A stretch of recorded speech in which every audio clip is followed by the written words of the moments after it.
Forensics finally released this. What is it? Personal effects they recovered from Skyfall.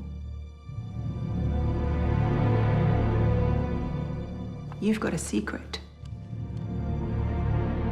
Something you can't tell anyone.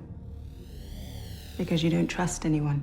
Hello everyone, welcome back to Nick's Flicks Fix. It's Nick here, and today I'm bringing you a review for the latest James Bond film, Spectre. 2015 has been the year for spy films. We had Kingsman earlier this year, which was fantastic. We've had Mission Impossible 5, which I absolutely loved. And I even really liked The Man from U.N.C.L.E. And now we have Spectre, the latest spy film. Was Spectre any good? Spectre was okay.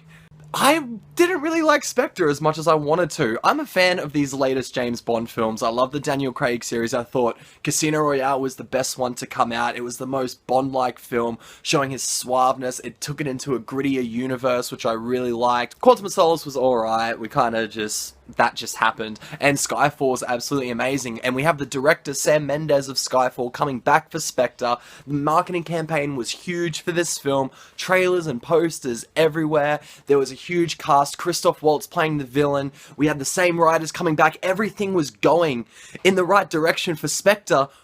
But where did it go wrong? I wasn't a fan of Spectre, I'm really upset to say.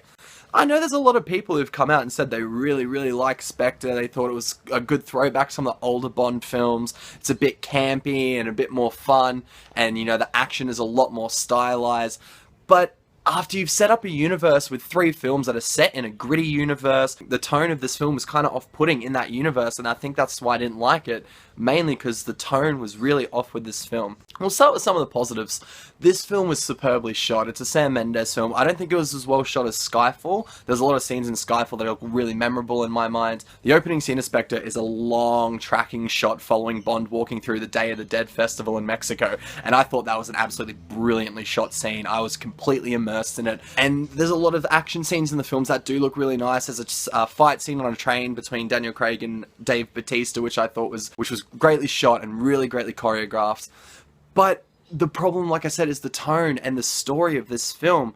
They try and fit too much in 2.5 hours, and you can feel that 2.5 hour length. My biggest problem with this film was the villain, Christoph Waltz. I love Christoph Waltz. He is one of the greatest modern actors working today. And he's a phenomenal actor when he's given a great role and great dialogue to play, but he wasn't given that in this film.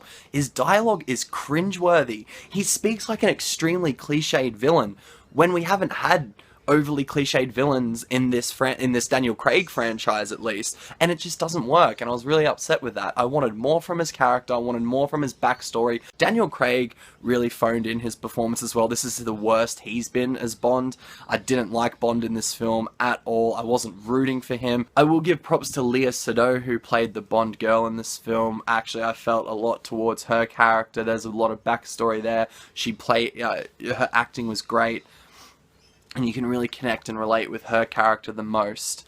And I loved Ben Whishaw as Q. He has some great lines in the film as well.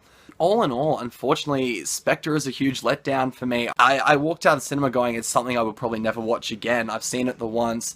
It's not a terrible film. I'm not sitting here trying to say this is the worst film I've ever seen, but it's just left me with a feeling that I wanted so much more out of it, and Daniel Craig is contracted to one more Bond film. Whether he does it, we don't know. Whether they get a new director, we don't know, but I'm hoping that if they finish Daniel Craig's story as Bond on a high note, that would be great, because Spectre should not be the film that they end his run as Bond on. I'm going to say you can definitely wait for Spectre to come out on DVD. There's no rush to go see this at the cinemas. You're really not missing anything. If you want a great spy film, the ones I listed earlier, Kingsman and Mission Impossible, definitely see those instead. Welcome, James. It's been a long time. And finally, here we are. Thank you so much for watching, guys. As always, more reviews coming your way very soon, and in the meantime, go see a movie sometime.